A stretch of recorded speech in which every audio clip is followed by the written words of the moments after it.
Let's get right into it. Number 10. The killer in the backseat. You're driving home late at night, maybe from a party or a late shift at work. The roads are empty except for this one truck behind you that keeps flashing its high beams. At first you think they're just being a jerk, but they keep following you, flashing their lights every few seconds. You start getting nervous, gripping the steering wheel tighter, checking your mirrors more often. Then the truck starts honking too, like they're trying to get your attention. In 1979, a similar incident happened in Texas, where a woman named Mary Henderson was saved by a vigilant bus driver. The bus driver had noticed someone moving in her back seat at a red light. In 2001, there was another case in Michigan, where a police officer spotted a man hiding in the back seat of a woman's car at a gas station. The officer watched as the woman got back in her car, completely unaware. He quickly pulled up behind her with his lights on, got her out safely, and arrested the would-be attacker. Most of these incidents happened when people got into their cars after dark. The attackers would hide under blankets or on the floor of the back seat. These guys aren't just jumping in while you're driving. They're getting in while your car is parked and waiting for you to return. Some of them have even been known to hide in cars for hours, waiting for the right moment. And these are just the cases we know about, the ones where someone noticed and intervened. Number 9. The unseen housemate. You're a college student living alone. Food starts missing from your fridge. Doors are locked from the inside when you get home. You think you're just being forgetful. Maybe you ate that leftover pizza and don't remember, but then you start hearing faint noises at night, like someone moving around. This actually happened to a student in North Carolina in 2008. Let's call her Sarah. Sarah started getting really freaked out when she noticed her stuff being moved around. She'd leave her laptop on her desk, come back from class, and find it slightly shifted. Her clothes in the closet would be arranged differently. Sometimes she'd wake up feeling like someone had been in her room while she slept. Sarah decided to set up a camera. There was a man living in her closet. This guy had been sneaking in and out of her apartment for weeks, maybe months. He'd wait until she left for class, then come out to eat her food, use her computer, and wear her clothes. When she was home, he'd just wait in the closet. The police found evidence that he'd been sleeping in there. He had been using her toilet when she was gone. They arrested him. They never figured out how he got a key to her apartment. The locks had never been broken. There were no signs of forced entry. The guy turned out to be a homeless man with a history of breaking and entering. Number 8. The body under the bed. Back in 1999, a businessman checked into the Capri Motel in Kansas City. At first, everything seemed normal. The usual slightly suspicious stains on the carpet, the AC that sounds like it's plotting your demise. But then he noticed this smell. Not your regular bad smell. He tried opening windows, cranking up the AC, even spraying his entire travel-size deodorant around the room. Nothing worked. The smell just kept getting worse. He complained to the front desk, but they just gave him some air freshener and shrugged. After 3 days, he checked out early. The next guest lasted exactly 6 hours before demanding a refund. Finally, someone at the hotel decided to check what's causing the smell. The maintenance guy came in, but this time, even he couldn't handle it. He called the police. When the cops arrived, they did what nobody had thought to do before. They looked under the bed. They actually lifted the mattress and box spring. A body had been stuffed into the bed frame itself. It was a missing person who'd been there for almost a week. The craziest part is the room had been rented out to 7 different guests before someone finally investigated. Number 7. The Cropsey of Staten Island. Every kid growing up in Staten Island knew about Cropsey. Parents would warn their kids, "Don't go near the old Willowbrook Asylum, or Cropsey will get you." The story went that Cropsey was this crazy guy who lived in the abandoned tunnels under Willowbrook. He'd come out at night with an axe or hook, looking for kids to snatch. In July 1987, a 12-year-old girl with Down syndrome named Jennifer Schweiger disappeared. The community searched everywhere for her. 35 days later, they found her body in a shallow grave. The police arrested a former custodian from Willowbrook named Andre Rand. Turns out, this guy had been living in the tunnels under the abandoned asylum, just like in the legend. Police started connecting him to other missing children cases going back to the 1970s. This guy had been snatching kids for years while everyone thought it was just a scary story. He'd worked at Willowbrook when it was still open, taking care of disabled kids. After it closed, he just stayed, made himself at home in those creepy tunnels, built little camps in the woods. But the real Cropsey was actually worse than the legend. The stories talked about a hook-handed maniac. Instead, it was this quiet guy who worked with kids, knew the area, and knew how to stay hidden. He blended in so well that people would see him around and think nothing of it. Even when kids started disappearing, nobody connected the dots for years. The police eventually charged him with multiple kidnappings. He's currently serving 25 years to life. They only found Jennifer's body. The other kids, still missing. missing. Rand knows where they are, but he's not talking. Number 6. The Bunny Man Bridge. There's an overpass in Virginia that locals call the Bunny Man Bridge. In 1970, people started reporting a man in a full bunny costume threatening them with an axe. The police actually confirmed this happened. On October 19,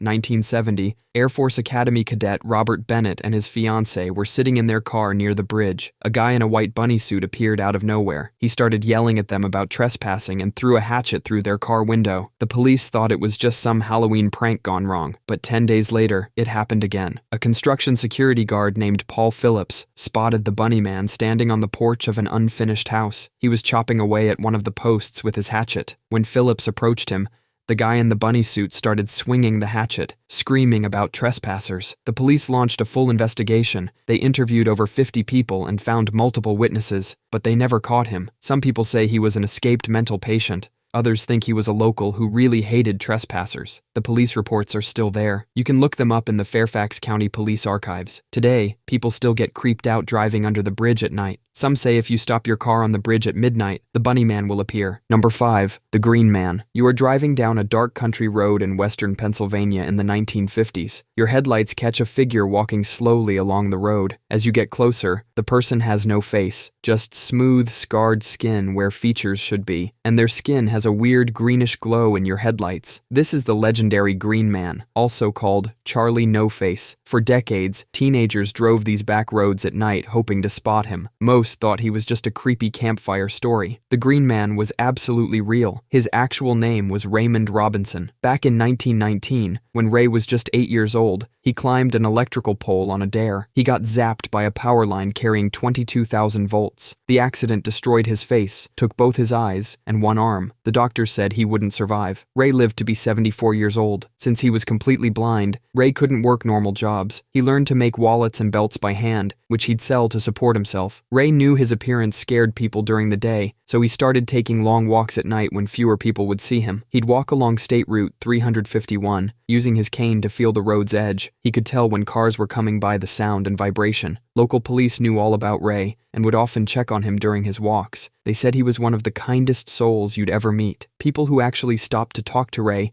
found out he loved to chat and joke around. He'd even trade his handmade wallets for beer or cigarettes. The weird greenish glow people reported was just his scarred skin reflecting car headlights. He passed away in 1985. Number 4. The Poison in the Medicine Cabinet. Imagine waking up with a headache, reaching for some Tylenol, and ending up dead within hours. That's exactly what happened to 12-year-old Mary Kellerman on September 29, 1982. She was just the first victim. Within days, 6 more people in Chicago would die the same way. The killer's weapon of choice was extra-strength Tylenol laced with potassium cyanide. Before this, medicine tampering was just a scary story. But this was real. The killer would go to different stores, buy bottles of Tylenol, take them home, and fill some of the capsules with enough cyanide to kill a person several times over. Then they'd put the bottles back on store shelves, turning medicine aisles into minefields. The scariest part is the killer wasn't targeting anyone specific. They were just putting poison out there and letting random chance decide who died. It could have been anyone who had a headache that week. The deaths caused nationwide panic. People were dumping their medicine down toilets. Stores immediately pulled Tylenol off their shelves. Johnson & Johnson, the company that made Tylenol, did something unprecedented. They recalled every single bottle of Tylenol in America. That's 31 million bottles, worth about $100 million. The killer was playing a twisted game of Russian roulette with the entire country, and they never caught them. The case is still open today, but this changed everything about how we buy medicine. That annoying sealed packaging that takes scissors, a knife, and possibly an engineering degree to open. The tamper-evident seals, the foil under the cap, the sealed bottles, all of it exists because of this case. Next time you struggle to open your medicine, remember someone once turned the medicine aisle into a murder weapon. Number 3. The Watcher House. In 2014, the Broaddus family bought their dream home in Westfield, New Jersey, a beautiful 6-bedroom house for $1.3 million.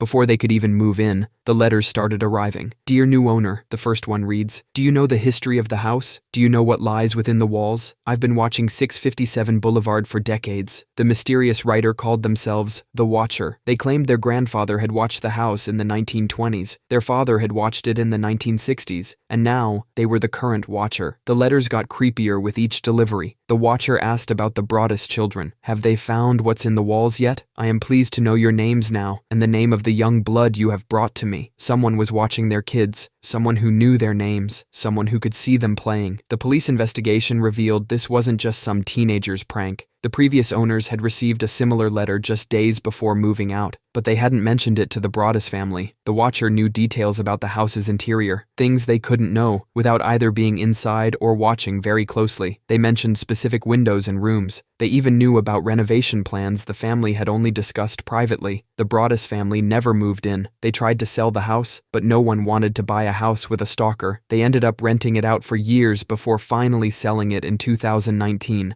at a $400,000 loss. Despite DNA tests, handwriting analysis, and countless interviews, the watcher was never caught. They're still out there somewhere, maybe watching another house, maybe watching your house right now. Number 2. The Funhouse Mummy. Imagine you're filming a TV show in an amusement park funhouse back in 1976. You need to move this creepy mannequin that's hanging from a noose, but when you grab its arm, it breaks off, and inside that arm, you see actual human bone. This wasn't a mannequin at all. This was the real mummified body of Elmer McCurdy, a failed train robber from 1911. See, Elmer wasn't exactly Ocean's 11 material. He once used way too much dynamite trying to crack open a safe, melting all the silver inside into one useless lump. His last robbery netted him a grand total of $46 and 2 jugs of whiskey. When the law finally caught up to him, he went out in a shootout, probably the only cool thing he ever did. The undertaker who embalmed him was so proud of his work that he refused to bury the body until someone paid the fee. Nobody ever did. So the undertaker propped up Elmer's corpse in his funeral home and charged people a nickel to see the bandit who wouldn't give up. You had to drop the nickel right into Elmer's mouth. 5 years later, some carnival operators showed up claiming to be Elmer's long-lost brothers. They took the body on tour, displaying it at carnivals across America. Elmer's body changed hands several times over the decades. Each new owner knew less and less about his real identity. Eventually, he ended up in that California funhouse, painted neon orange, hanging from a noose. For years, people thought he was just another creepy prop. The police had to bring in forensic experts to identify the body. They found a 1924 penny and a ticket stub in his mouth. The cops finally gave Elmer a proper burial in 1977. They even poured concrete over his coffin to make sure nobody would dig him up for another carnival show. Number 1. The Poison Halloween Candy. Back in 1974,